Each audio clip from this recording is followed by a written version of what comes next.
2024 December నెల మాస ఫలితాలు ఏ విధంగా ఉంటాయో తెలుసుకునే ప్రయత్నం చేద్దాం.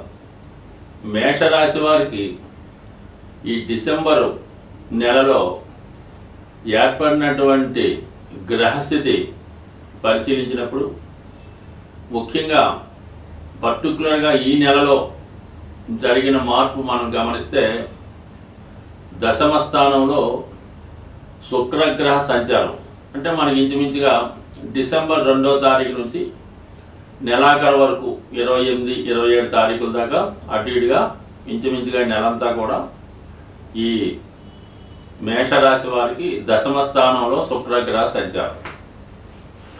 ఈ గ్రహస్థితి ప్రభావం వల్ల జాతకుడు తన యొక్క వ్యాపార వ్యవహారాల్లో, వృత్తి వ్యవహారాల్లో బాగా అనుభవం కలిగినటువంటి వారిని తన యొక్క సంస్థలో చేర్చుకోవడం కానీ, లేదా ఆర్థిక పరంగా ఆర్థిక సలహాదారుల్ని సంప్రదించి మీ వ్యాపారంలో జరుగుతున్నటువంటి లేదంటే వ్యక్తిగతంగా మీకున్నటువంటి ఆర్థిక సమస్యలు పరిష్కరించే దిశగా మీ యొక్క వ్యాపారాన్ని కొత్తగా మార్పు చేయడం, అలాగే ఫైనాన్స్ సంస్థలను సంప్రదించడం, ఆర్థిక అవసరాలకు తగినటువంటి ధనాన్ని సమకూర్చుకోవడం, ఇవన్నీ కూడా చాలా వరకు మీ యొక్క దైనందిన వృత్తి వ్యవహారాల్లో గతంలో కన్నా ఒక విధమైనటువంటి కలర్ ఏర్పడుతుంది అన్నమాట. అంటే మీ యొక్క వ్యాపారాన్ని బట్టి కొత్తగా వాహనాలు సమకూర్చుకోవడం, కొంతమంది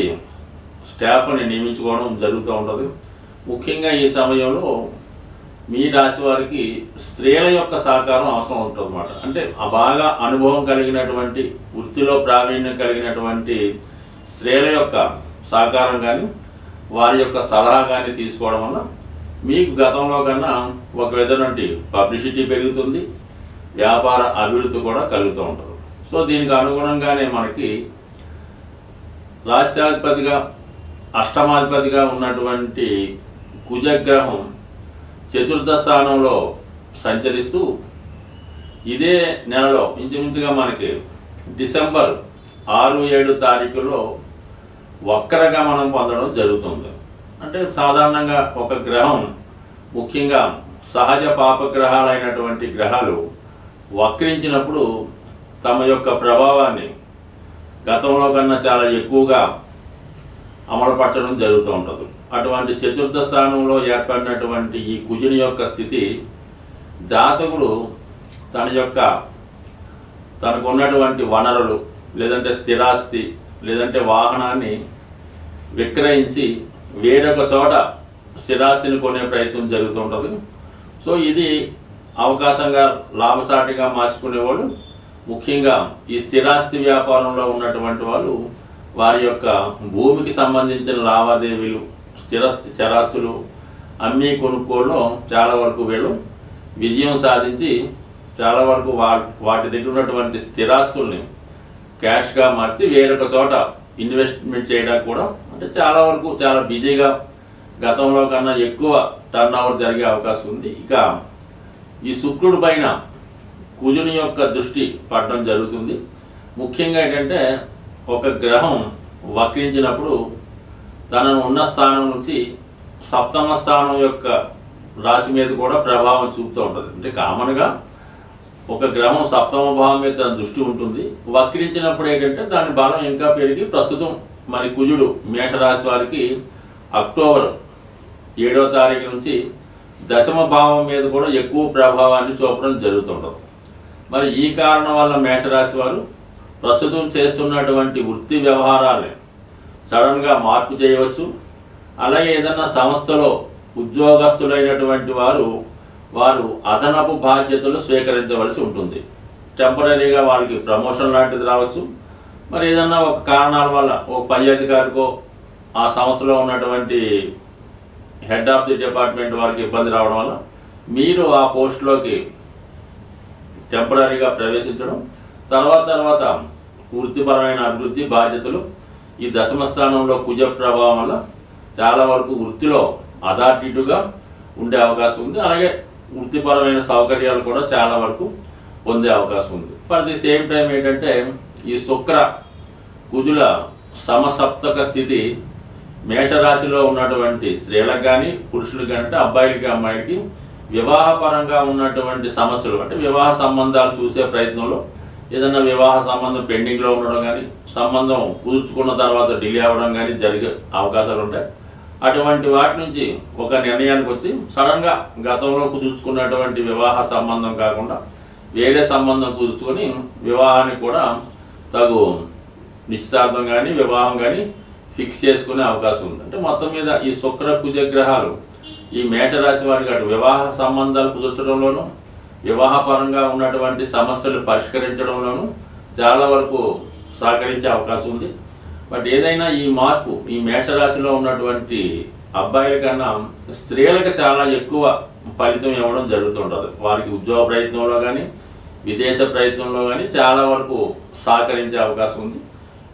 మరి అలాగే మనకి ఇంచుమించుగా మనకి డిసెంబర్ 15 వరకు అష్టమ స్థానంలో ఏర్పడినటువంటి బుధాదిత్య యోగ ప్రభావాలను కూడా జాతకుడు తన వృత్తి సంబంధించిన వ్యవహారాలు మారే అవకాశం ఉంది. ఇది విద్యార్థులకి అనూహ్యంగా వాళ్ళలో ఉన్నటువంటి టాలెంట్ పెరగడం వల్ల ఎవరైతే కాంపిటేటివ్ ఎగ్జామ్స్ కానీ లేదంటే క్యాంపస్ సెలక్షన్స్ కానీ ఎదురు చూస్తున్నారో వారికి చాలా వరకు ఈ నెలలో మరి సెలక్షన్ రావడం కానీ ఏదైనా ఉద్యోగంలో ప్రవేశించడం కానీ జరిగే అవకాశం ఉంది. అది విద్యాదశలో ఉన్నవారికి నిరుద్యోగులకు కూడా ఈ అవకాశం రావడం జరుగుతుంది. ఈ బుధాదిత్య యోగం పైన ధనస్థానంలో ఉన్నటువంటి గురుగ్రహ దృష్టి కూడా జాతకుడికి ఆర్థిక పరంగా అనుకూలత ఏర్పడుతుంది. నూతన ఉపాధి అవకాశాలు చాలా వరకు ఏర్పడే అవకాశం ఉంది. అలాగే ఏంటంటే శని భగవానుడు కూడా ఇంచుమించుగా ఈ నెలంతా కూడా లాభస్థానంలో ఉంటూ ఉద్యోగ ప్రయత్నం చేస్తున్న వారికి ప్రోత్సాహకరంగా ఉంది. అంటే ఓవరాల్గా ప్రయత్నం చేయనప్పుడు ఈ మేషరాశి వారికి ఈ డిసెంబర్ నెల అంటే 24వ సంవత్సరం ఎండింగ్ చాలా వరకు శుభంగా అదృష్టకరంగా మారి ఒక సెటిల్మెంట్ వచ్చే అవకాశం ఉంది. స్వస్తి. సాధారణంగా ప్రతి నెలలో కూడా ఈ గ్రహాల యొక్క అనుగ్రహం కోసం కొన్ని పండగలు కూడా రావడం జరుగుతూ ఉంటుంది. మరి ఈ డిసెంబర్ నెల 7వ తారీఖున మరి సుబ్రహ్మణ్య షష్ఠి, అలాగే డిసెంబర్ 30వ తారీఖున హనుమత్ జయంతి.